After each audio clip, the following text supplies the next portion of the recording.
Hey everyone, and welcome to another episode of the AnthroPuzzled podcast. I'm your host, Abby Letzinger, and every 2 weeks we'll explore how anthropologists are forging unique career paths beyond the usual academic sphere.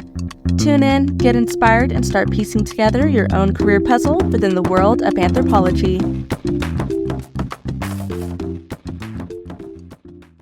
On today's episode, we have Michael Kilman. Michael is an anthropologist who occasionally visits other worlds and reports back. He holds a master's in applied anthropology from Portland State University, focusing on media and filmmaking. In addition to writing fiction and co-hosting the Resistance Reads podcast, he works as an instructional designer at the American Waterworks Association. Michael also teaches writers and creatives how to build fictional worlds through the lens of anthropology, and is the co-author of Build Better Worlds, an introduction to anthropology for game designers, fiction writers, and filmmakers.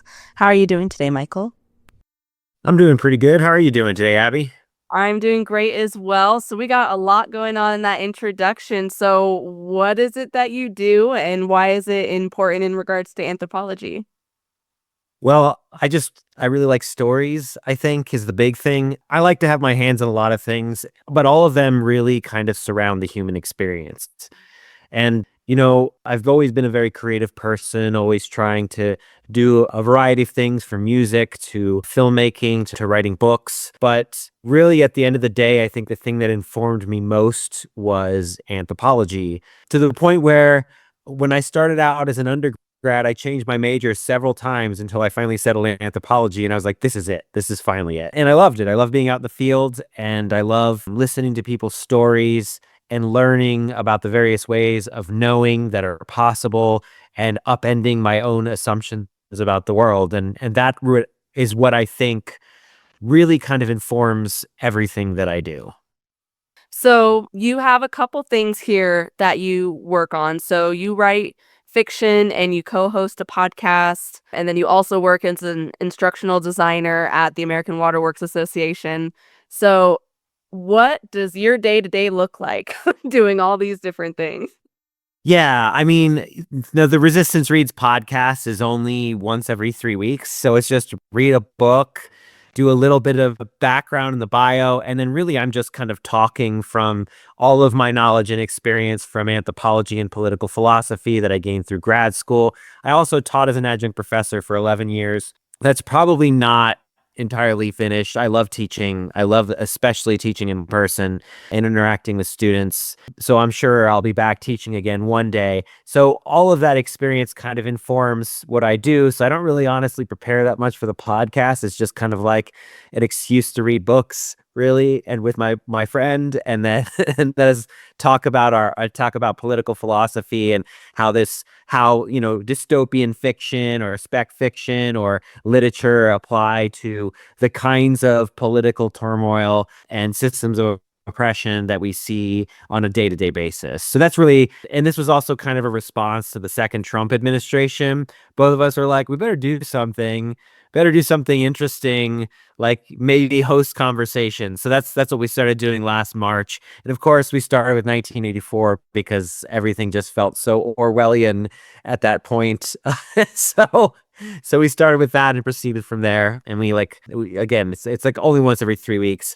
In terms of writing, I write every day. I write 1,000 words a day.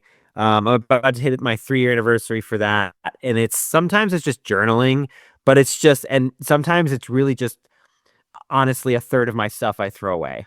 So it's like, it's not anything profound. It's just like I'm sitting down, I make the time to do it every single day.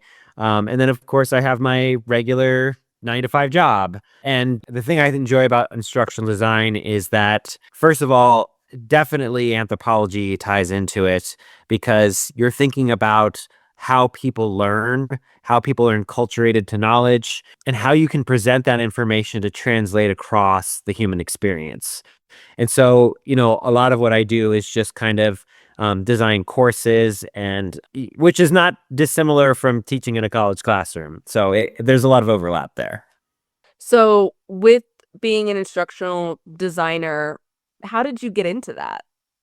It was kind of in 2021, 2022, right after the pandemic kind of really hit higher education hard. I realized I wasn't going to have enough classes to put food on the table.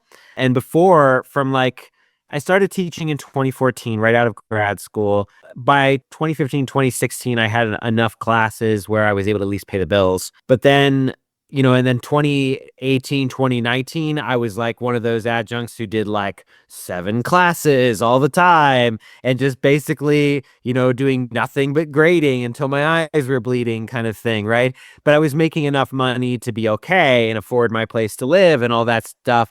And then the pandemic hit, and then the higher education system has kind of slowly become a garbage fire since then, in large part because it's been one relentless thing after another. There was a huge change with students really beginning the fall of 2018 to the point where I had departments in 2 colleges needed to meet because suddenly students did not have the reading and writing skills that they had just the previous year before. And it's probably something to do with smartphones and attention spans and how teaching was being conducted at a lower level, all this stuff.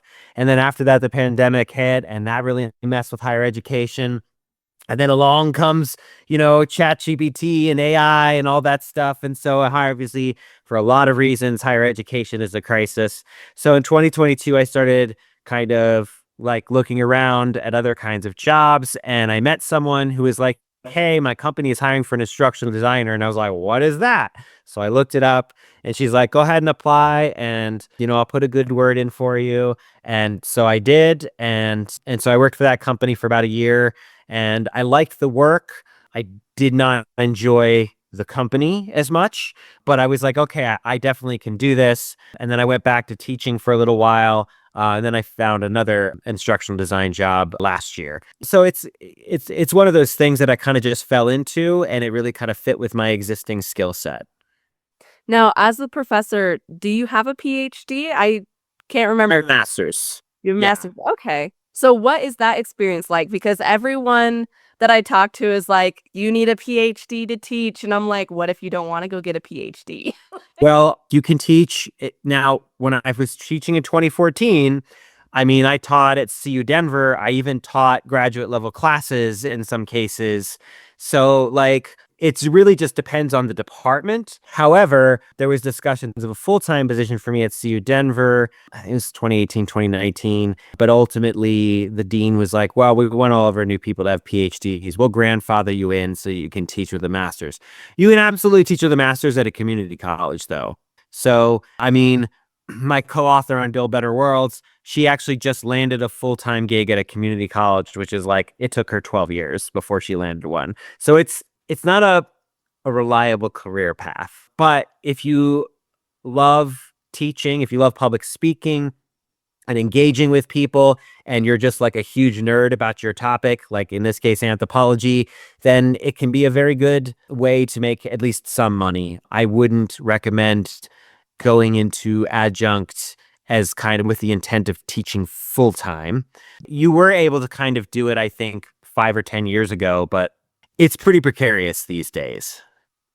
So why anthropology? What got you into it and what led you here to doing all these cool, fun stuff? Yeah, I mean, again, I changed my major like 4 times from music to creative writing to political philosophy. And then finally, I was like, I took an anthropology class, and there was just something about having everything I thought I knew upended and challenged that was really exciting to me. And then right after because I started in community college, and I didn't do so great. I wasn't a very good high school student, let's say. So I went to community college to try to figure out my life, and it took me a while. It took me about 5 years to figure out that I really wanted to do anthropology. And then I went to Metro State University of Denver in the fall of 2007. And my first semester, I met a professor by the name of Jack Schultz, who is notorious in the Denver metro area, or at least he was. He's in his 80s, I believe, at this point, so he's up there in years. But Jack was the kind of person who just loved all his students, would take him with him in the field at every opportunity. And immediately he's like, hey, would you like to go to Mexico next summer on a field research project with me? And I was like, who, me? And then I went to some meetings and went to Mexico. And we did some applied anthropology under an organization called, I don't think they're around anymore, Fifth Sun Development. We worked in a small rural village in Nuevo León. And it was a very amazing and interesting experience. We conducted a poverty profile for the governor of Nuevo León because there had been a hurricane in 2005 and they had wiped out all of their economic access. I also was tasked with like discovering the cause of illiteracy because there was a very high illiteracy rate in that area. And, I figured out in like a day, it was like, oh yeah, the kids go when they're 8 years old to work on the farm with the family. They don't have like reading is a luxury. So like, that's why there's high illiteracy. It was kind of like one of those, like, why did we even, it took me a half of a day to figure it out. So, it's like, it's not real deep mystery. People follow their mouths, where whatever is going to put food in their mouth, that's what they'll do to survive. So yeah, from there, Jack asked me back the next year. I went and spent some time on Mountain Ute Reservation, first again as a student. And then the third time I went with him, he promoted me to field supervisor. So it was like my first paid anthropology gig. And right as I was doing that, I got accepted into a couple of grad schools. I ended up at Portland State University, where I did a 2-year project with 17 Native American tribes in the Great Basin. And we made a documentary film about their return to the land that they had been banned from for the first time in 60 years. They were ethnically cleansed by the American government, and so they could do atomic testing. Basically, they were nuking the crap out of their homelands. So this was kind of like an outreach program, the Nellis Native American program, and we did a film for them. And it was a really interesting project because we did kind of a collaborative film. So part of my job was to teach them post-production techniques. We had like a professional filmmaker on the crew, and I had already had at that point like 10 years-ish experience of freelance videography. So I worked well with him, and I was basically his assistant on everything. I ran a workshop where I taught them all how to do basically video editing, storytelling, and then I was kind of the person who cut most of the film together where, we had their full-time filmmaker. He, Wolfgang Muchow, I believe was his name. He did like a lot of the graphics and design stuff, and I kind of was like the rough cut person and put stuff together and that stuff. And that was grad school for me. And then my research project was on a social justice theater troupe called the Romero Theater Troupe, looking at how community media systems can push back against corporate and for-profit media narratives. So I did a film like that that's on YouTube for free for anyone who wants to watch. It's Unbound, the story of the Romero Theater Troupe. And just really looking at, it's like I did that in 2012, 13, and 14, and just the media systems have gone even more bonkers since then. So that's how I kind of got into that. I've always been a writer. I tried to write my first book at 15. It's terrible. I still have the documents. I transferred them from a floppy disk because I'm old enough to have that technology. And I transferred from a floppy disk to a cloud drive at some point and opened it up a little bit of it like 2 years ago. And I was like, woof, 15-year-old me, not great. I tried to write another book in my mid-20s. That was also terrible. And then when I finished grad school and finished writing my thesis, I was like, I'm itching to write it again. So I started writing a novel. That became my sci-fi series that is out at the moment. So you mentioned that you try to write 1,000 words a day. How long does that take?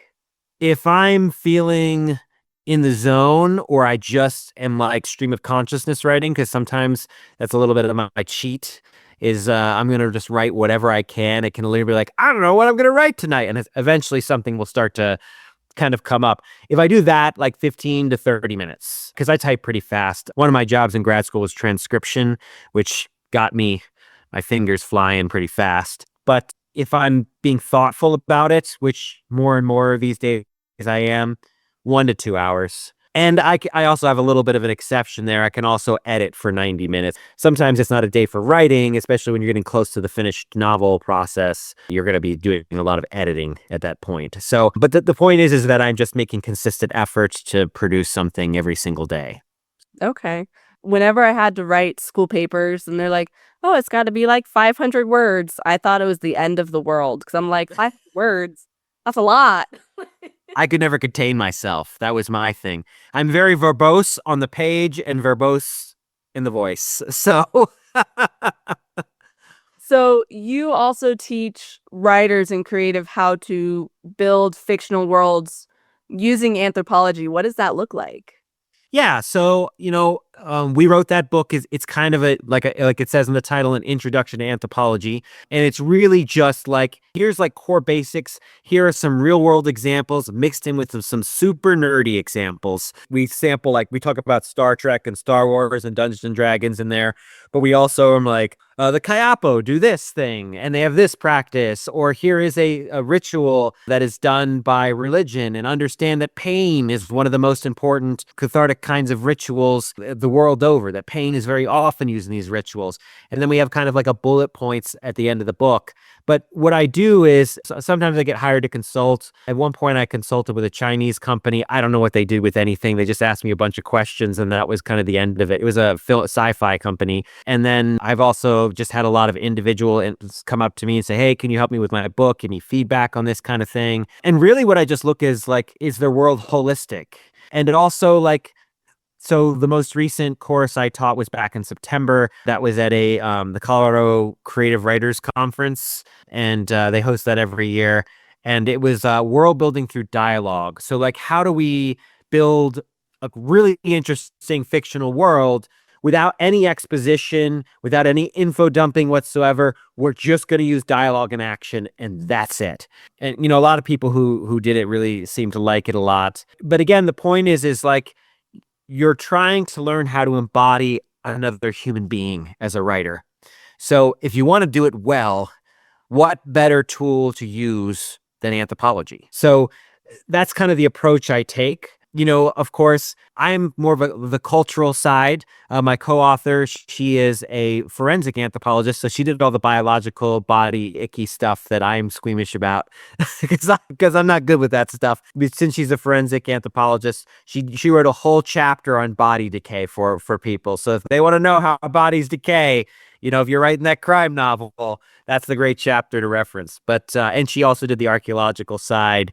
Most of the rest of the stuff was pretty collaborative, where we would take turns writing. And we then used that in our classroom. So I was teaching a class called Culture and Diversity in the Modern World as a junior level required diversity course over at CU Denver. I taught that for a number of years, and I tried a bunch of different models. Well, beginning in 2019, I started switching to this idea of where I'm going to have my students build a fictional world for their final. That's what they're going to do. So throughout the course, they would build fictional worlds. I actually recently published a chapter in an academic book. I forget the name of the book, but it's called World Building as Pedagogy. Happy to share like a link or something to that if anyone needs it. But the idea is that they're actualizing this knowledge, which as an instructional designer, I also know we use something called Bloom's taxonomy, which is like, okay, at the bottom level, you're just kind of recalling information. Then you're getting it higher up in the middle, you're analyzing it. And then when you get to the top of the pyramid, you're creating something, right? So if you want to get someone to actualize their knowledge, they have to do something meaningful and creative with it. I was also having so many problems beginning in 2016 for obvious reasons. I was having a lot of problems teaching diversity because, this was a general studies class. A lot of these people didn't know word one about anthropology. So there was a lot of arguments about, leftist, rightist politics, and it was very contentious in the classroom.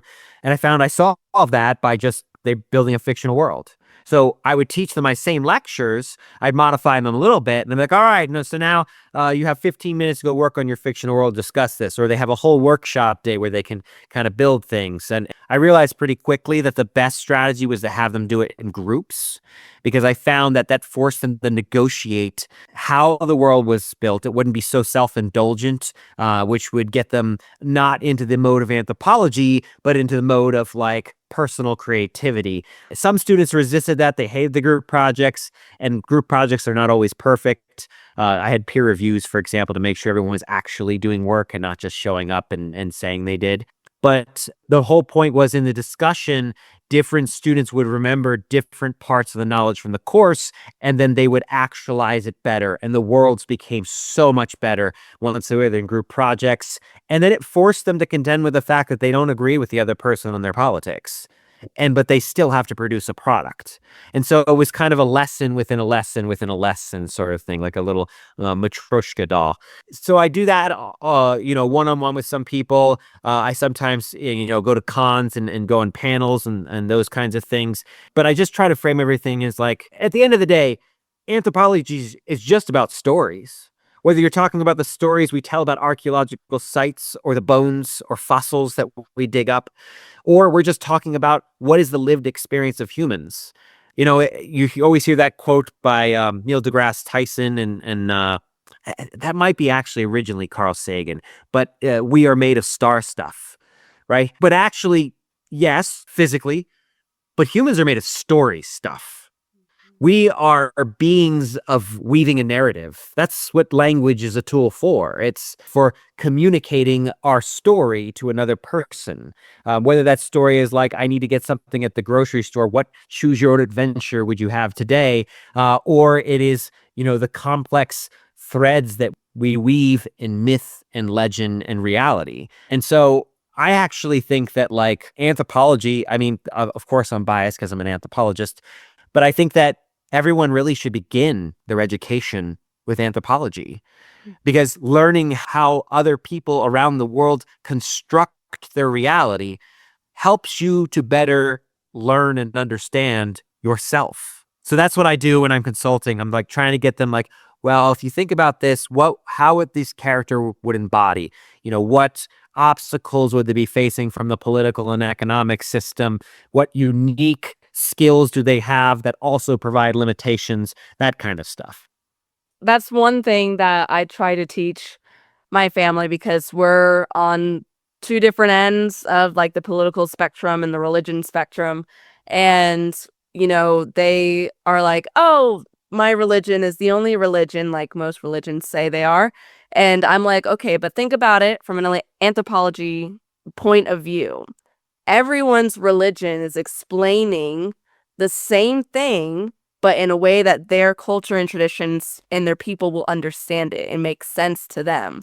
Yeah. So technically, none of them are this single one correct religion. You guys are all doing the same thing, just in different ways. Yeah, and I would always tell my students there's no such thing as a universal religion. If there was a universal religion, it would self-evidently arise independently across cultures and times and space, and everyone would say, oh, this makes so much sense, I'm just going to convert to it. But, instead we've had large-scale conflicts over religious ideology and various other things. And so, obviously it's not that simple. And of course, your language significantly influences your reality. We don't really know how much, of course, because the whole Sapir-Whorf hypothesis is very much in debate. But certainly we can see that, there are emotions that exist in some cultures, but not in others. So, and I actually think like one of the reasons we set out to write that book about world building was because both of us were always joking about how piss poor a lot of the video game worlds were, or a lot of fantasy. It's just, anywhere from 13th to like 17th century Europe, and so, I think that many of the world's problems can be solved by telling more complex and diverse stories. Because if you're growing up reading fiction from lots of different perspectives, you tend to be able to get along with people more. Whether or not the knowledge is applicable is really not as much the point as like you can empathize with other people enough to work on projects together in a meaningful way and accomplish things. With the projects that you give your students on like building a world, I think personally, I would have hated that project because I'm not a creative person. I had a class, it was a shipwreck archaeology class, and she was like, you need to create your own shipwreck based on factual shipwrecks. So you couldn't just like make one up and have it built however you want. Yeah. You had to actually base it on whatever shipwrecks from whatever culture you were designing. And I had the hardest time with that because I was just like, okay, I gotta sit here and be creative and think of something that's like this, but it's not exactly this because it has to be my own thoughts. But then having to work on that in a group setting, I think I would have hated that. But it sounds like a cool project for people who are creative and love interacting with other people. I don't. Some people hated it from beginning to end. There was quite a few people who hated it at first, and then once they got into it, they were all about it. I mean, I had a student like make her own dictionary as part of her final project with like 300 words at one point. I mean, it was unbelievable, some of the amount of time and effort they would put into some of these projects. I mean, elaborate costumes, incredible tabletop games with fully flushed out rules. Like, and I think that was one of the reasons I was like, this is a good project. Like, these students, not everyone loves it.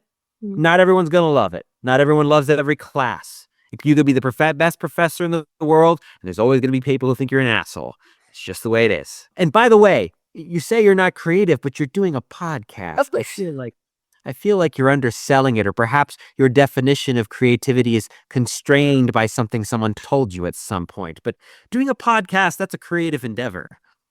Well, I guess the way I look at it is more of a logistical standpoint. 'Cause I'm just like, I just get to talk to people and they tell me everything about themselves and their job. So I'm like taking in a bunch of information. I don't really have to do much other than get the person to talk about themselves. So, I don't know. And people love to talk about themselves. They do, especially anthropologists. Uh-huh. We do. Guilty. Yeah. So you went to grad school and you teach students. Do you have any advice for students who might be looking to go into higher education, especially in today's economic and political climate? I think so. My own son, he's 19. He has decided to go for a trade program for automotive, and it's going pretty well for him. He found a community college that also gives him associates. So he has to take some basic studies and a few electives, and then he also has his certifications for his mechanic stuff. I think if you don't know what you want to do, that is a very good path, because trades, like everything else, are about to be upended by AI and robotics. People keep saying, go into the trades, go into the trades. But you know what? A lot of those trades, like, there are robots who are building whole houses like that now. Within a day, they have a whole house built, right? There are machines that are developing for plumbing, for welding, for everything. So I don't know. Some technologies may be 50 years coming. We don't know that. But my point is that if you go for a trade thing and you get at least associates, you go to a 2-year trade program, and usually those are community colleges, so they're pretty cheap anyway, versus like a lot of the technical colleges are like basically you're taking out huge student loans anyway, right? And my son got all his through grants and scholarships. Like, he's not paying for any of it. So look into that kind of stuff if you're uncertain of what to do, because college is ultimately not about money. I know we've painted it that way for the last couple of decades, that, oh, if you go to college, you will get a better job.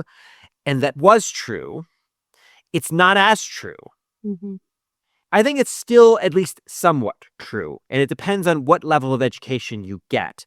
If you go after a graduate degree, you better really love what you want to do. And that's just true. I mean, I was a very busy person. I'm a very high energy person. I like to do a lot of stuff, if you couldn't tell already. And so, when I was an undergrad, I could take 18 credits and work 30 hours a week and go home and play with my kids, and also write articles for the Denver Post, and also, be in Anthropology Club, and also do the Model Arab League. I could do all that stuff. And I got to grad school and I almost like gave up, because it was so much harder.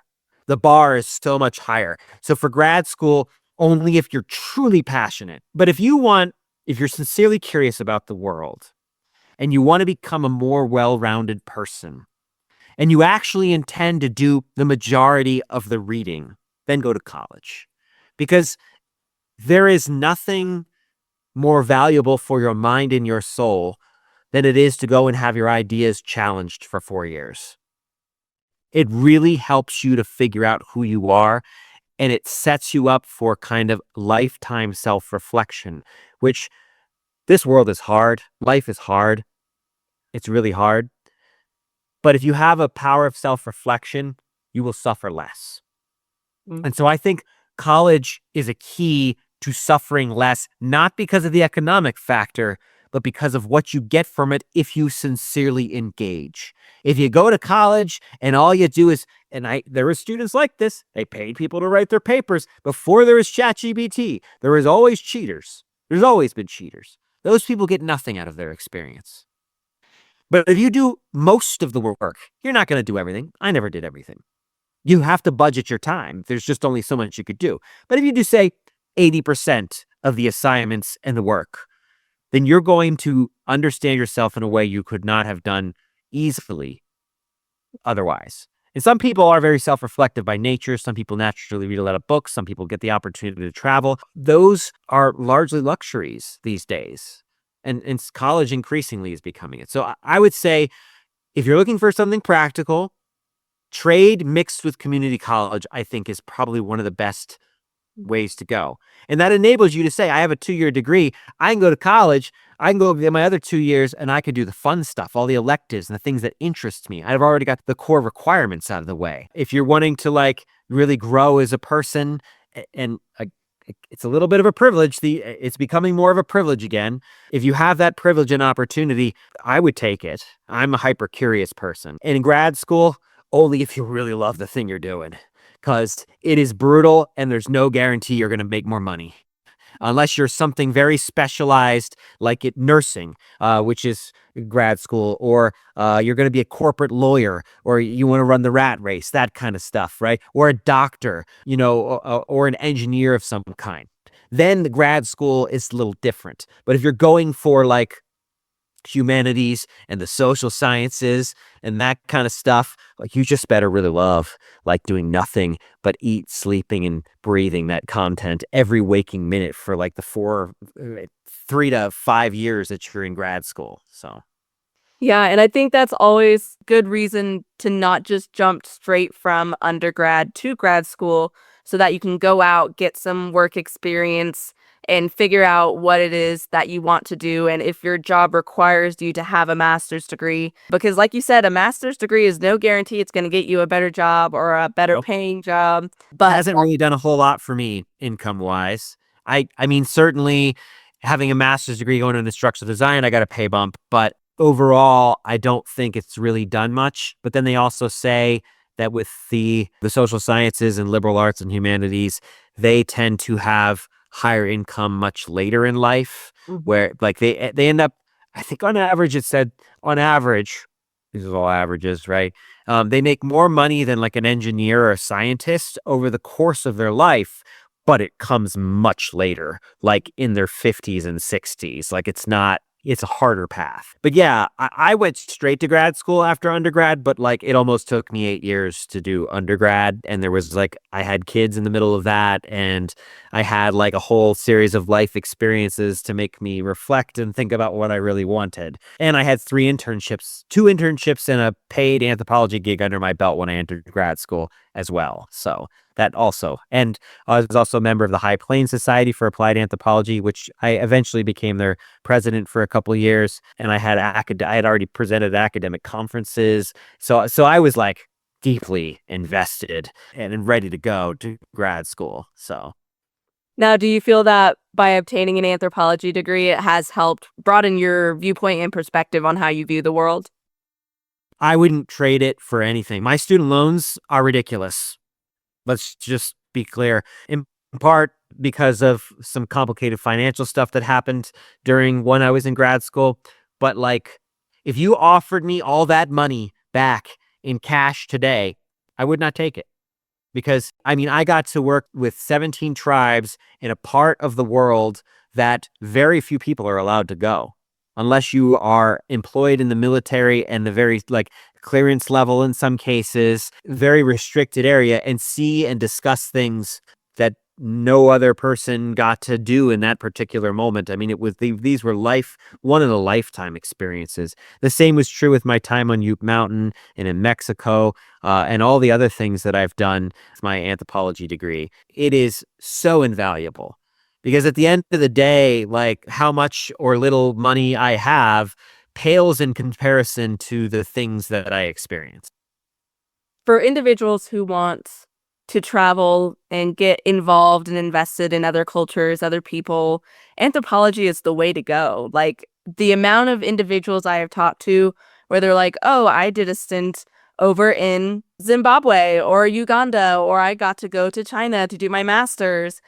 You don't really get those kinds of experiences in other fields because the whole point of anthropology is to study people and what makes us different in the different cultures. So that's a great avenue to travel if you want to travel internationally. Yeah, I wish it was easier. It's gotten harder. Grants, especially now. I mean, there's a lot of anthropologists who work for the USAID. We live in a different world Mhm. than we did 10 years ago, and that has changed. A lot has changed, and is continuing to change, and not such a good way. So, but like, but certainly, if you want to get paid to travel, it is certainly a way to do it. Especially, and here's the thing I'll say: if you want to be an anthropologist, you probably shouldn't be a materialist. I lived 10 weeks in a tent in, daytime temperatures ranged from like 95 to 115 in Mancos Canyon. I lived there for 10 weeks. And, we were able to go to like the rec center sometimes on the reservation and shower and wash there. But the insects were crawling all over you all the time. We had hundreds of bug bites on us for a couple of weeks at a time. Finally, when it got so hot, they all died off because it was, it was hotter than hell down there. And I lived in a 2-man tent in the whole summer out of my suitcase. And I had my laptop because I was working on a documentary film with that included one of the members of the Ute tribe, and I was doing this out of the Auraria Library. We were doing a short form documentary called Colorado in the West, Native American History in Colorado, and you're interviewing people and stuff. So I had that, and I would wrap it in blankets during the day when it was so hot to try to like insulate it a little bit from the heat and keep it in the shade under a tree, that kind of thing. And but other than that, like that's what I did for 10 weeks. I lived in actually like, basically with nothing. And you realize after about week 1 or 2, you miss your creature comforts a little bit. And then by about week 5 or 6, you're like, I don't need any of that stuff. I just need to live. I have food in my belly. I have something I'm interested in doing. And well, we were relatively safe. We had to do all night patrols because this mountain lion kept coming into camp and wanted us and our food. So we had to do torch and armed patrols to keep that thing away because I was one of the field supervisors at that point. So it was me and the other two, and we had 26 college students there with us and some other staff. So it was a big project. And, 3 bonfires running all night long, 10 of them walking around, that it was like patrolling around us, so the adventures of an anthropologist, I guess. That's so funny because one of my friends, she's a collector. She loves collecting things and she's got little trinkets all over her home and she loves decorating. And she'll come over to my house. She's like, "Why is your house so empty?" I'm like, "What do you mean? I got a table. There's not really a chair, but I got a bed." Like I don't have anything. I don't have decor. I barely have trinkets. And I'm just like, "Oh, it's just because I don't like clutter." But now the answer is it's because I'm an anthropologist and I just like to move around a lot. Well, yeah, and I mean, I've had to move cross country a couple of times and nothing but like a little sedan. So, the thing that I have a lot of these days is books, and that's the one thing I don't. I have a lot of art too. I do love art, especially I love supporting local artists when I can. So I have a lot of art around the house, but any of my stuff, if it's gone tomorrow. Some books I might actually care a little bit because they're harder to get a hold of, but I don't have like rare books, but it's just they're out of print kind of thing. But for the most part, like, I'd be just fine. My house burned down. So I'd get over it and start over. Yeah, I like the experiences more than the materialistic things. So I'll tell friends, I'm like, don't get me like jeans or perfumes or whatever. I'm like, buy me a plane ticket to freaking, I don't know, South Korea or something, or let's go on a little weekend trip. Like you don't have to physically buy me anything because all I can think of is, oh God, I gotta have to pack this later when I move next year. Yeah. But Yeah. well, before we get to our final four questions, is there anything we haven't discussed today that you'd still like the listeners to know about? Oh gosh, I haven't listed enough. I guess if you like dark fantasy horror, I wrote a book called Shades and Shapes in the Dark that came out last year. It's kind of in the vein of it's not Stranger Things, but it's like a coming of age mixed with that, except that like it's over 4 books and it lasts 40 years of life. So she has to fight this terrible creature hunting her for 40 years. It's anyway. So if you like that kind of stuff, check that out. Now, the first question to you is and we've kind of touched on this topic a little bit, but what is the best piece of advice that you would offer to someone who's interested in your field?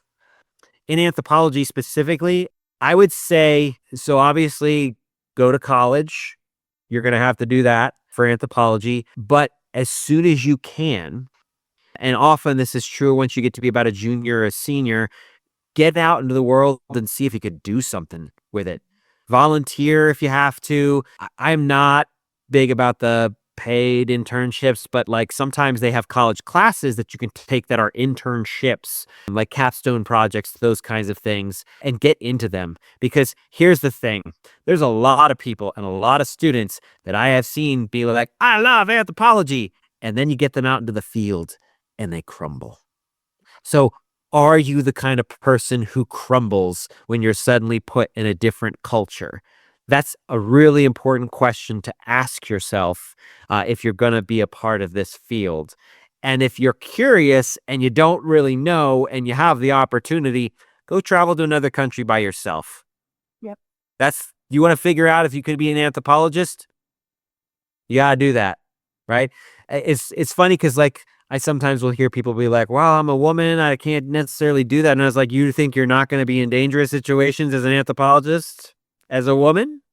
Because anthropology is dangerous." When we were down in Mexico, there were drug cartels and there was the military and there's all kinds of crazy stuff going on down there, right? On the reservations, those are places of extreme poverty. Like people get hurt. So yeah, I just told you about the mountain lions, right? So you can't be squeamish if you're going to be an anthropologist. You got to be willing to just take a risk and get out into the world and get out of your comfort zone. You have to be comfortable with being uncomfortable. If you're the kind of person who just has to have everything a certain way and you can't deviate from that no matter what, it's not going to work for you. You might like to read anthropology, and in that case, a bachelor's degree in anthropology is just fine. But you're not going to be able to do anthropology if everything you get out into the world upsets you. So you will be profoundly upset many times in the field as an anthropologist.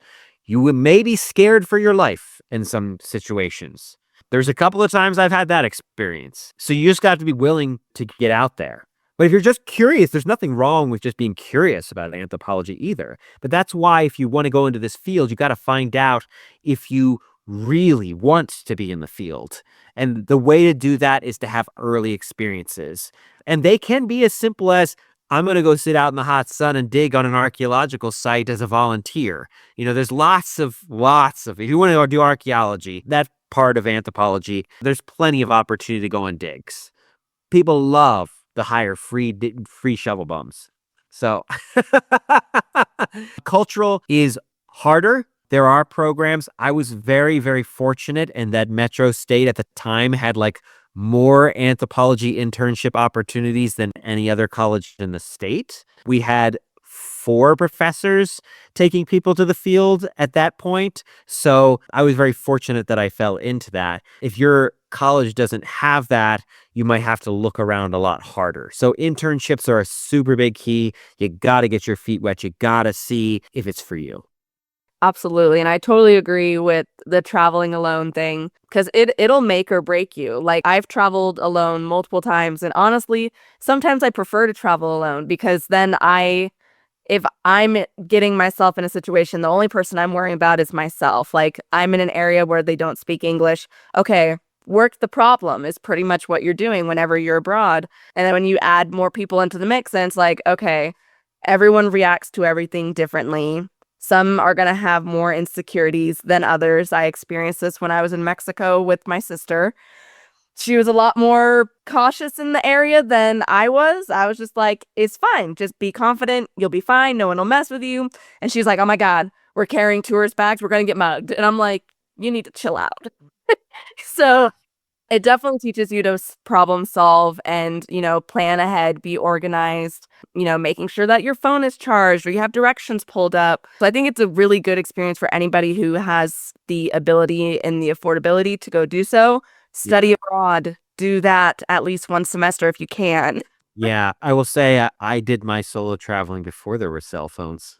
I mean, I'm an elder millennial, so I'm not at that old. But when I backpacked Egypt by myself, I didn't. It was like too expensive to try to figure out the whole phone situation. I had just like a little flip phone at home that I barely used, and so I mean, I had all kinds of issues because I was foolish and I didn't look up the fact that they didn't have credit card machines, and I brought a Visa gift card thinking I was gonna be super clever for like tracking everything, only to discover everything's cash there, and I hadn't thought about it. But you know what? I told the guy at my hostel who ran the hostel, I told him what was going on, and he bent over backwards to help me. And with his help, we figured it out. And that's the truth of anthropology. You're always going to be working a problem. That's all you do. Like, it's like you think about there's a lot of time. If you're in the field, there's a lot of time. But most of that time you're working problems. Whether it's like this guy randomly that comes up to you and he's like, hey, I need to help move this stuff in my truck and we got to get it from one village to another. This has happened to us in Mexico. He's like, I need help moving this stuff. So they buy all of their beans, they buy all of their rice and everything for a year because it's so hard to get in and out of the mountains where we were at in that village in Mexico. Not because it's far, but because the roads are out quite often. They just collapse or a big boulder falls in the way and there's no CDOT, which is the Colorado Department of Transportation. There's no CDOT to come and fix the problem in a day or two. It's like they want to do it. I mean, we had to push large rocks off the road several times. So we're working the problem. We're getting him up there and his car breaks down. And you're like, he has a manual so he could push start. So he push start it and then the car breaks down again. And we're like, what is going on? And we open up this trunk, open up the front of this thing, and the whole thing's held together by wire and like rubber bands and duct tape and just like all kinds of ingenious stuff. They had like a bike chain wrapped around one section all kinds of, it was like ingenious. It's like, this guy must be a mechanical genius to make this thing run. But we still had to push that thing uphill, up the side of a mountain. And I'm not trying to be the old man here saying, oh, we really did push it up a mountain. It took 12 of us to push start that thing because it was a half-ton truck full of supplies. So that's solving the problem. I mean, that's really the skills you need. You got to be willing. And like, if you're the kind of person that freezes in an emergency, also probably not anthropologist material, because you have to just like, if something happens, then you just got to be like, we got to solve it right now because it could be life or death. In some circumstances, you can't play around, especially if you go work in a country where there's corrupt military and all kinds of stuff. You got to work that problem. You got to work that problem fast. Yeah, absolutely. Now, are there any changes you wish to see in the industry? In anthropology, Mhm. I mean, I will say it's hard to get a job specifically in anthropology. There is a number of people who are working at that. I still am kind of like on their mailing list. What is the acronym? Anthropology Career Action Network or something like that. It's through one of the I think the AAA's, through the American Anthropological Association, and their whole thing is let's help anthropologists find jobs and get out into the world, and because anthropology is so useful. It doesn't matter what you do with it. It is just useful to be able to interface with people, to help work the problem and help clear up like cross-cultural misunderstandings, all kinds of stuff, right? I mean, if you're in business, it's super helpful to like have a little cultural sensitivity if you have dealings in like Korea. Mhm. Like, you don't want to offend your clients because then that could cost you millions of dollars. So it's, there's all kinds of arenas where anthropology is useful. Um, in terms of the field, I mean, I don't really have any overall critiques. I mean, anthropology has its own internal fighting and contention about ethics and rules and ideas. And that's where the magic happens. Like, I don't wish, because we have some people who are super intense about identity politics, and we have other people who are anti all that stuff. And, and if you like, those debates are where we learn truth about one another. If you have people who are honestly asking, and not all, but most anthropologists, I think, are at least honestly debating. They're not like there to be right exactly, Mm. but we are humans too. So we do sometimes get all bound up with our ideas. I certainly know my ideas take possession of me sometimes. But you just have to remember, everybody's coming from some sort of complicated situation. And anthropology really helps you to understand the wide variety of complicated situations that people can come from, so that you can maybe have a little bit more insight than the average person when you're dealing with a problem. Yeah, and that organization that you were referencing earlier, I think you're talking about the Anthropology Career Readiness Network. I actually interviewed one of the co-founders as part of the podcast. She's episode number 2, so if anybody's interested, feel free to go check that out with Elizabeth Bridey. Elizabeth is a rock star. I've had a number of conversations with Elizabeth over the years at conferences and on Zoom and all kinds of places. She is just, she's a really honest, like, hardworking person who just wants people's lives to be better. She's a very sincere person. Yes, absolutely. I was so nervous interviewing her because I'm like, oh my God, she's such a professional. I'm just over here like, da-di-da-di-da. Nah, she's super down to earth. She talks to anybody. She's just so full of questions for everybody. Like the good anthropologist. Now, we've touched on this one as well, but what do you just absolutely love about the work that you do in the industry you work in? Yeah, well, I mean, I guess it depends on which industry. I love something about all of it, or else I wouldn't do it. I love teaching and creating things to help people actualize their potential. I think that's a lot of what the thread that runs through my stuff, whether it's like I'm writing a fiction tale to get people to reflect on their own lives and experiences, or I'm writing essays or nonfiction, or we're talking about how oppressive systems work on resistance reads, or I'm doing my instructional design, whatever it is. I think what I love is doing things that help people find better versions of themselves. And I think anthropology is really uniquely suited in general for that, because I think, again, man, if you read 10 books about another culture, how much more insight you'll have about the human experience, and that you're really, like, not all alone, that people have all kinds of struggles and they find all kinds of creative ways to solve them, or tell themselves stories about them, or create whole cultural systems to address them. I think I just also just love stories. Whether it's stories of a person's life, or it's a book I'm reading at the moment. I just love stories. Teaching is a story too. Like, you're creating a story as you're building the narrative to help the person understand. It's all storytelling. Yeah, I feel like more people would benefit from getting into anthropology, whether that's in elementary school or anything like that. Because I feel like you said, everyone's kind of telling the same story, but in different ways. Yeah, I mean, it's the old anthropological approach of what is necessary. Everyone has basic needs, things that have to be met for us to survive and thrive. And then what is possible. And what is possible is not infinite. We're bound by our biology and how our brains work and all that stuff. But what is possible is vast in the human experience. Hmm. Yeah, exactly. Now, if anybody wanted to learn more about you and what you do, what would be the best way to connect with you?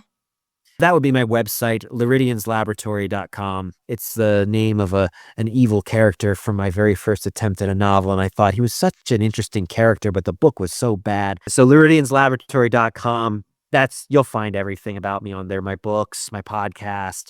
There's a whole bunch of, if you love world building, there's a ton of free resources on there too. I have recorded conversations from Comic-Con panels with other authors where we're discussing mythology and religion and all kinds of stuff. There is essays that I've written, chapters out of the world building book, all kinds of stuff that's free for people. And then, of course, over on YouTube is our podcast, Resistance Reads. If you like books and you want to talk about power and resistance, that's the place to hear me and my friend yak at each other for an hour. So, and we have live audience interaction occasionally.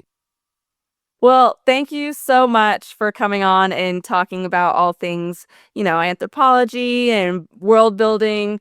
Honestly, I think it's super cool when individuals are being super creative in that way of being able to write books, and the dedication that you have to write 1,000 words a day.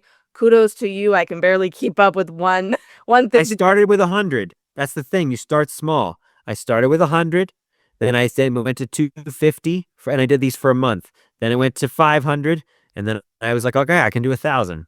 You start small. A little bit every day goes a very long way. It absolutely does. But again, it was such a pleasure speaking with you, and I hope you have a fantastic rest of your night. Yeah, let me know if you need anything else. All right, will do. Bye. Bye, have a good one.